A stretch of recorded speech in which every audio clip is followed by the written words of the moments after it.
Baloto kaudhar kanthi lampah Kuwiroto makrifah dalang King Abeyeni Pranoto bulan ilustrasi Agil Wahyu editor Firmana Siap kameramen dari Rahmawan sugeng midhangetaken so mrek sami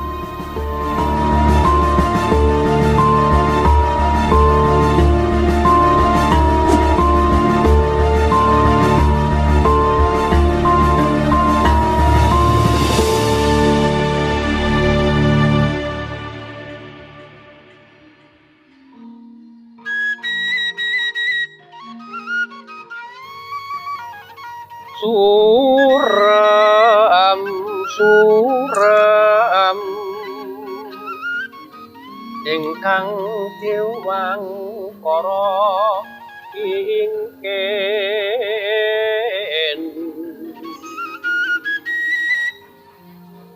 Bagaskara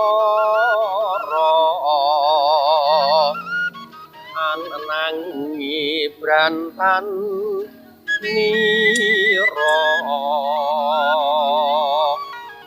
panglong tiga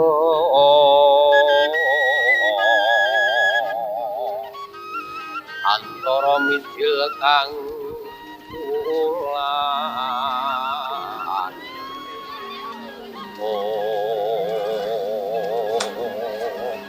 obat biar kata lapake dibuka lapak buka kandung impul lapak buka dute ngumpul monggo dipun kumbasi nggih engko Nyai Sumi mande jamu jawi godhong kates marai etes beras kentur marai mujur cabe puyang ning awak ngilangke rasa mriyang monggo dipun kumbasi monggo dipun larisi nggih kangge tunduk laris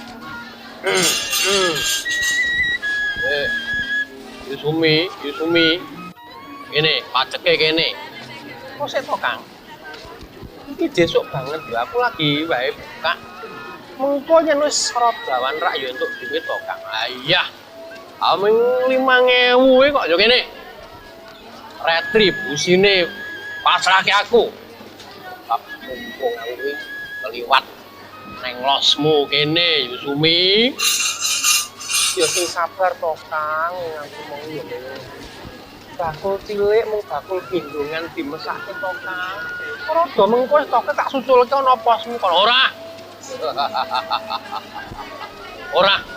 wong pancen wong sing jarak iki yo kaya kowe iki mung rupane ayu kulitmu kuning drekining kaya kencana senangke kok mung dadi bakul manut karo sik imbang tak pek bojo rak yo penak to bakal tak mulyake ora entuk nyambut gawe koson ning tengah pasar kaya ngene iki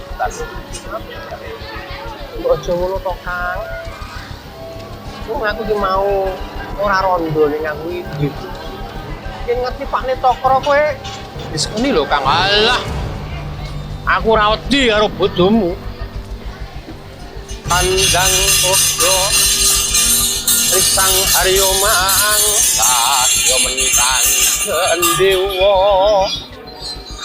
ngrapaseng mangsaya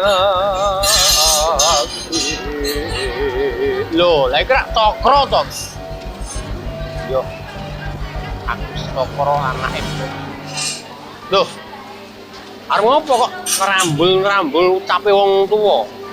Aku ora cocok marang ucap kang kowe terkutak karo biyung. Mongko biyungku iku mau wong ngegan.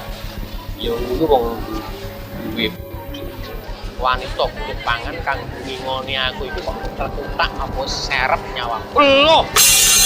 Weh, lah wani karo ora wani kok nyapani. Waduh. Wong ndang ora tatanan iki. Waduh, mati gue. Ya nek anak itu kuwi. Wah, lah kepak kok wani karo wong tuwa. Mas.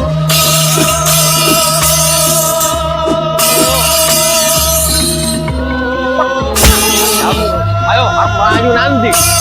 Ayo. Ayo. Ayo.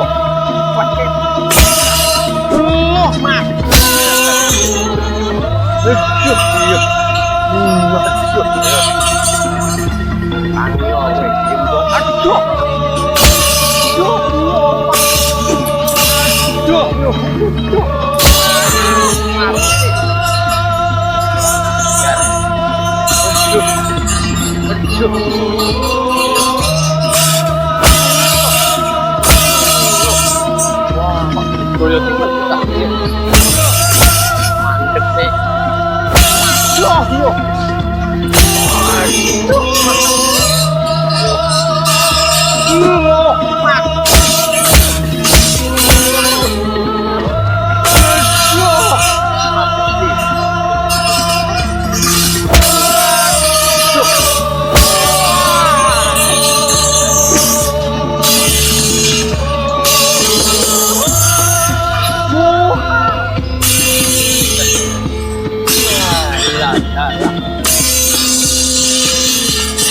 Mantep nih. Mandek sama. Loh, aja mbok alang-alangi. Mandek dhisik sama. Loh. Aku urung kalah karo Cokro iku urung kalah. Yo. Nyinggiro penemban. Engko dhisik. Sampun dipun alang-alangi Sang Brahma. Kula iki boten ati. Engko dhisik. Yen kowe durung kepung lawan aku, kowe tak tepung. Aku iki Brahmana Paramparane Sinuwun Prabu Bagindo Matsyapati. Jenengku Tandha Dwija Kangka. Yo. Terus karma apa mlebu pasar iki? Aku tinanggenah dening Kandeng Sinuwun supaya mranata lan ngawat-awati laku rodhoning wong urip ing pasar gedhe negara Wirata iki. Aja nganti ana wong kulika lan aja nganti ana wong tetengilan. Terus karepmu jenengmu sapa? Jenengku Gembong. Pangkatmu apa? Kok kowe ngradani pasar gedhe? Pangkatku kuwi aku kuwi ya pengayon, pengamanan ning pasar kene. Nanging menika marik pajek ingkang sanes sak mestinipun Sang Resi. Lah, kowe kuwi mau kleru. Sejatine ngayoman iku mau wis ditindakake dening para narapraja ing negara Wirata, kowe ora sah melu-melu. Tundhone kowe mengampi awur-awur. Kowe narik njaluk ting para kawula dasi. Mesake wong-wong cilik kang ora sekira asile. Isih kok bot-boti kudu bayar karo kowe. Gembong kawula wong urip mau ora mung sepisan iki, wong urip mau ora mung urip mangan lan ngombe anak-anak lan sak. Nang wong urip iku mau ing tembe bakal nempuh hukum karma detik ke titik ala ketawara sapa kang bibite oleh kono. Wah, nek bakal sirna. Wong kang tulika kaya kowe iku mau ing tembe bakal nampa karma kang abot. Lupus lair meneh ing alam donya dadi baya.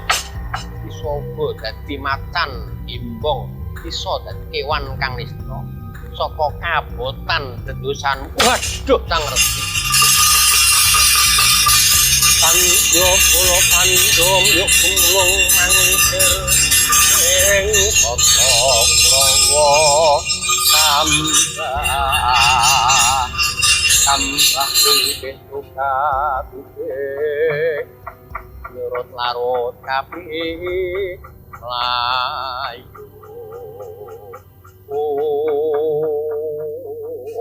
aduh Kang Resi kula nyuwun pangapunten Kang Resi mboten badhe kula wangsuli awating lelampan kula nang saya tiyang alit ing negari Wirata Kang Resi malah kepara kula nyuwun pengayoman sageta suwita dados murid paduka Resi Kangka iya ya Gimbong lan kabeh wong ing pasar kene ayo barengan nyinggir itu minta Allah ayo padha tindak cek mrih umah ripah rahayuning praja Wirata ya kanca-kanca inggih Sang Resi Sang Resi serpan koko walungsungan diwang koro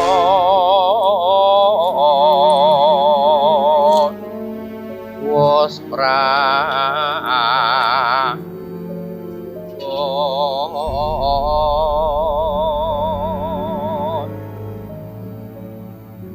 nggih was prayoga yen panggiya padha sukma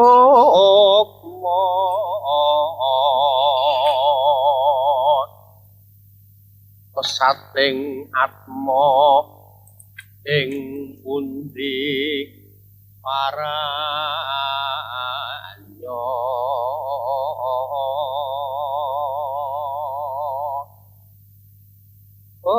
pesating kang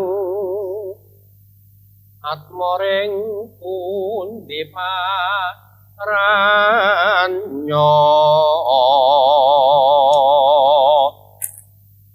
kebubangka kok sunyot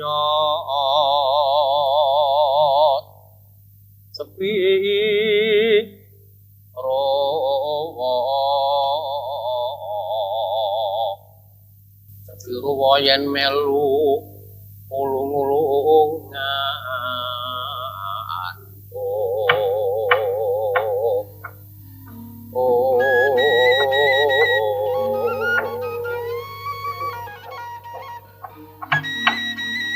Branala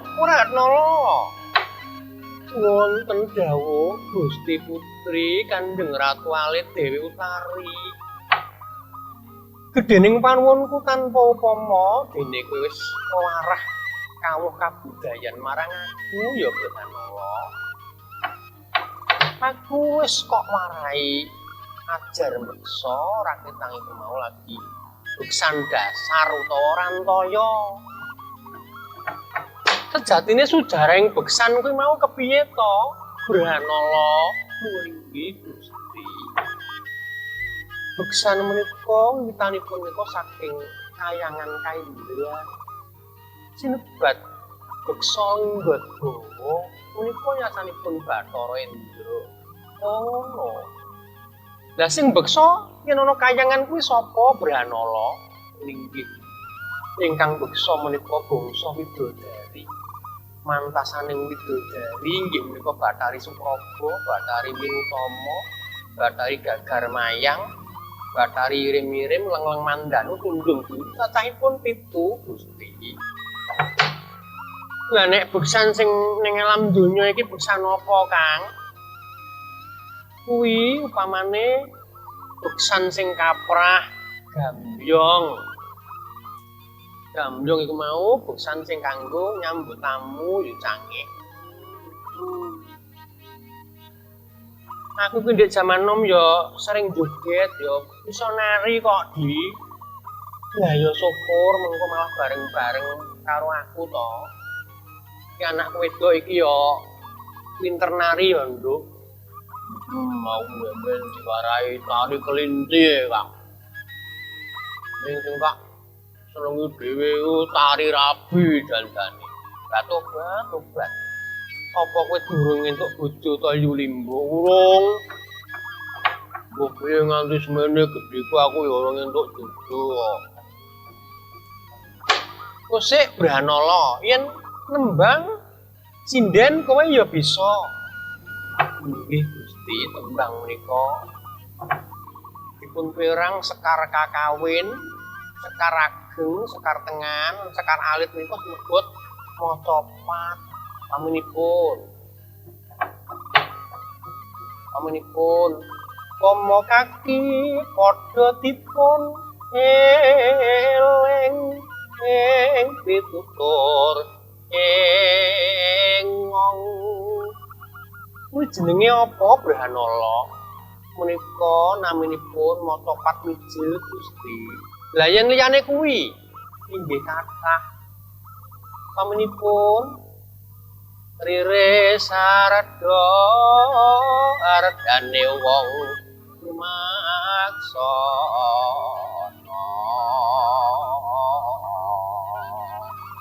Kuwi kok kaya sindenan ya, Kang? Iya yo, bener iki jenenge sindenan. Oh, sindenan aku ya pinter. Ning kampungku kono wis kondang dadi sinden bal-balan. Sinden bal-balan ku mau piye to, Mbok? Nggih. Nonton bal-balan kok kula sing nyindeni teng pinggir lapangan iki kok. Nyerah nyambi dados kiper. Kula nggih jerbul mawon kula lebokke dhewe niku bal. Kula anyel kok bal-balan kok ra. Yen ngono ayo dituke anggone padha. Gegladen ya Branala. Nggih Gusti Ayu, kula dherekaken ayo.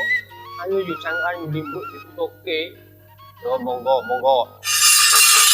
Merahino semubang yang haruno netrane anggo rapuh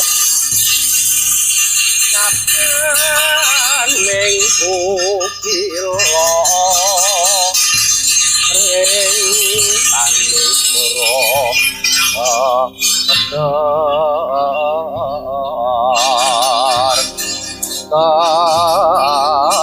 kidungan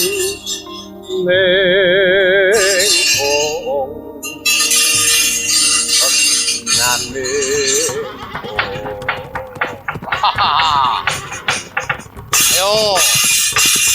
ayo joget pandang angin. Wah alah santri polo ya kaya mangkene iki aku diarani Kyai Pandang Angin. Iki oleh mundhut saka Jaban Rangkak ora saka tanah Jawa. Ayo coba. Wah, lakune penak banget iki. Iki Gusti. Kuwi ingkang badhe ngawat-awat saking. Oh, coba iki titihanku sing apik ya sak negara Wirata kene.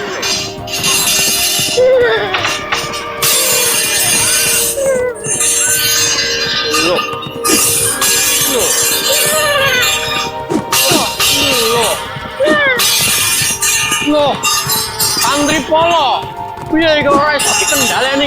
Loh, mandek. Pandang angin. Mandek pandang angin.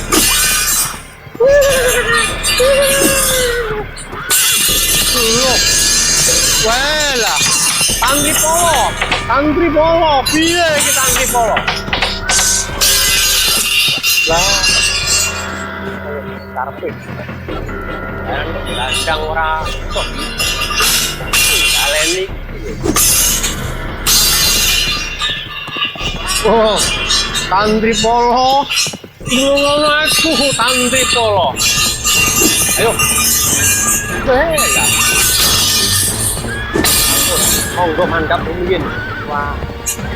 Dan angin. Tapi ini kok kan parat.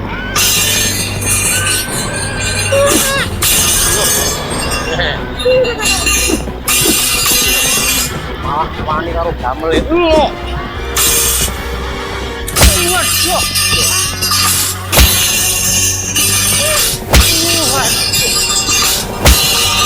Weh. Karpe dhewe. Apa maneh arep?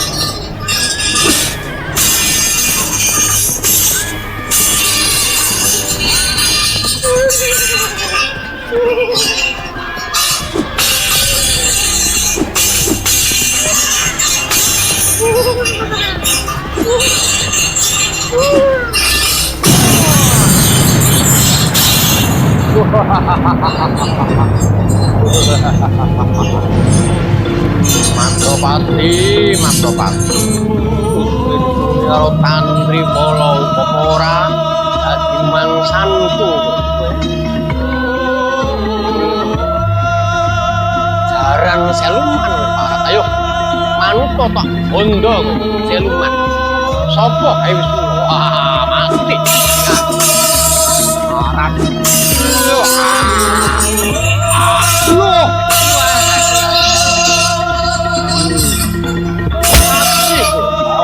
Payunan.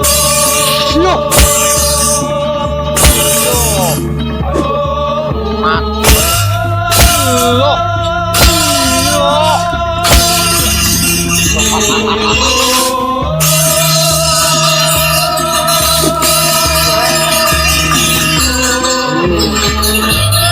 Karpe dhewe. Ayo.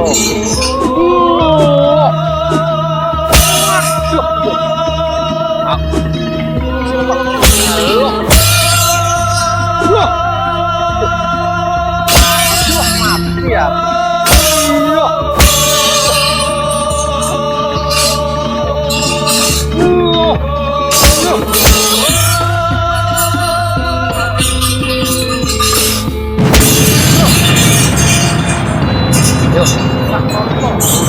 Baron. Ayo. Sembarono. Wah. Tantri polo. Dudune ana kowe tantri polo. Nuwun pangapunten Gusti. Boten winten menika kuda siluman. Ayo. Kowe ngerti apa ora sejatine jaran kuwi mau saka ngendi Tantri Polo? Nggih. Kowe nggih mboten mangertos. Jaran mau sejati. Pisung-sunging adikku Ipe Senopati ning negara Wirata, Yai Kintaka. Lah kok tegel si Kintaka iku mau ngaturi titian kang mbebayani tumrap dening apa seneng apa piye ning ingsun iku mau cilaka. Ing sanes wekdal madinipun paduka ingkang sinuwun kedah ngatos-atos menawi-nawi pisungsung saking para sentana lan para narendra tetepungan lan pasutran. Iya Tantri Polo. Mula trep kowe tak tampa dadi juru gamel utawa tukang ngupeni jaran ning Wirata. Lan kancamu apa sedulurmu si Blahanala iku mau jebul pinter njoget, pinter nembang, kula trep dadi gurune putraku si Utari. Lan kancamu sing jenenge Balawa awake jebul pinter masak. Wah, enak tenan masakan member. Yen dadi juru padarane putuku Puntadewa rikala isih ana negara Ngamarta. Ya, muga Wirata manggih makrifat ya Tantri Polo. Nggih. Kasembadan.